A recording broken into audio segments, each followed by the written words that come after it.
Hello, Running Fit Fam. Maybe you're the runner who struggles with weak hips, or maybe you think that's one of your biggest weaknesses. And maybe you find you have tight hips, you have a little knee pain, but you want to run your best race, so you know you need to strengthen your hips. But the real problem is you don't know where to start, what exercises to choose, how often to do them, if you're doing them right. Like maybe you know what exercises, what kinds are probably best, but how are you supposed to put an exercise program together when you don't know how to do that? So, what I want to do this week is I want to get you started on a very simple but very effective hip strengthening circuit that you can do at your next strength workout in like 20 minutes or less. So, let's hop in. All right, Running Fit Fam, you should know this is my new favorite exercise to fix almost anything. All right. So it's going to look like running right off the bat. You're standing on one leg, that knee is pushing into the wall. What I want you to notice is there are 3 different positions to place your knee: out in front, out to the side, and then further back. This is going to turn on different glute muscles when you have that knee in the 3 different positions. So you can see first my arms were still, now my arms are moving like my running stride. What happens here is as you gradually remove the help from your hands, you can actually see in some clips I'm holding onto the wall because as I'm pushing that knee into the wall, I fall over. When you start to move your arms like your running stride, you're going to feel how much your weight shifts and how much harder that glute has to work. This exercise is phenomenal for fixing tight ankles.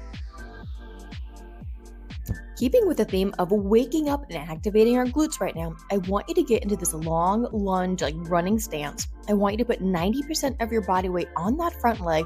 That back leg is like 10% body weight. It's just holding you up. When you bend your knee more, because really I should bend my knee more here, you are going to put more body weight, more emphasis on that front leg.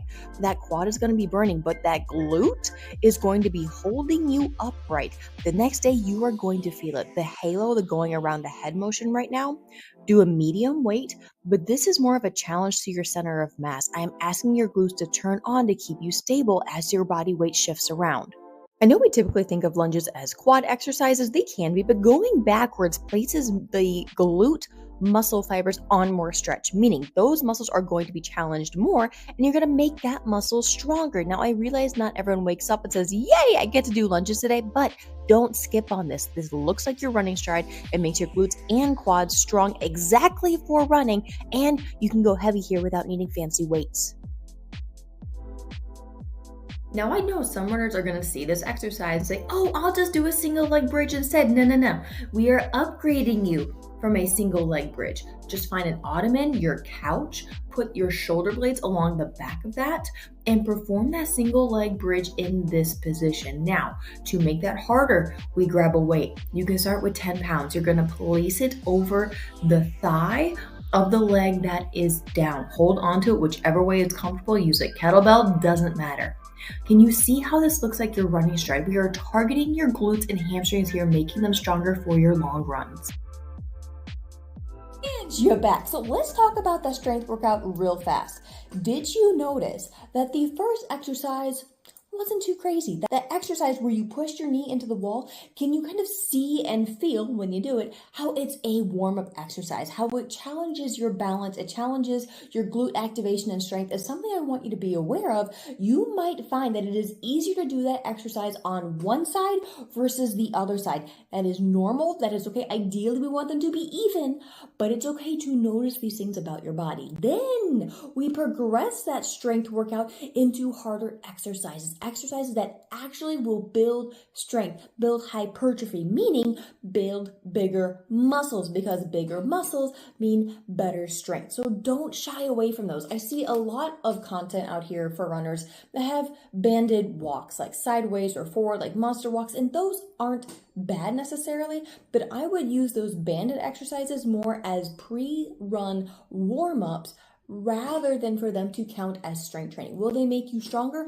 Up to a certain point, yes, they will. But nothing beats lifting something heavy and controlling it as you put it back down. Because hear me out. Those bands, like maybe they can give you resistance up to 20-ish pounds. But I promise you, Unless you were a toddler, you weigh more than 20 pounds. It's not a bad thing. I'm just saying that plus gravity slamming you back to earth, can you start to see how you need to actually, cat hair, can you see how you actually need to build strength and lift heavy things? So that's why I want you to pay attention and actually follow through on those other strength exercises. That way you can build stronger hips, stronger glutes, fix your tight hip flexors. Those won't be so tight when everything else around it is supporting it, and it'll help get rid of any nagging continuous repeat knee pain you have too. So if you made it this far into the video, you know what I need you to do? I need you to subscribe so we can hang out more often. And until next time, Running Fit Fam, dare to train differently.